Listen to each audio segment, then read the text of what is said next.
मोहतरम नाज़रीन इकराम, अस्सलामु अलैकुम वरहमतुल्लाहि वबरकातुहू। कासमी यूनानी हेल्थ ऑफिशियल में आपका इस्तकबाल है। नाज़रीन इकराम, आज फिर एक नए नुस्खे के साथ आपकी खिदमत में हाजिर हूँ। आज का नुस्खा बच्चों के लिए ख़ास है। आमतौर पर मौसम की तब्दीली की वजह से बच्चे नज़ला और ज़ुकाम में मुब्तला हो जाते हैं। सीने पे कफ जम जाता है, सीने में खड़खड़ाहट पैदा हो जाती है, सांस लेना मुश्किल हो जाता है, सीने में अकड़न और जकड़न पैदा हो जाता है।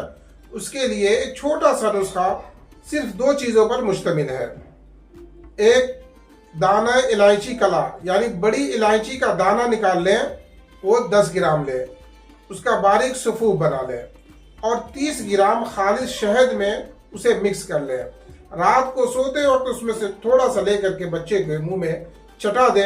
इंशाअल्लाह पहली ही खुराक जो है अपना असर दिखा देगी और सीने की का जो है जकड़न इंशाअल्लाह चंद खुराकों में या चंद दिनों में बिल्कुल ख़त्म हो जाएगा, सीना बिल्कुल साफ हो जाएगा। इस तरह की मज़ीद वीडियोस देखने के लिए हमारे चैनल को सब्सक्राइब करें और हमें अपनी दुआओं में याद रखें। अस्सलामु अलैकुम वरहमतुल्लाहि वबरकातुहू।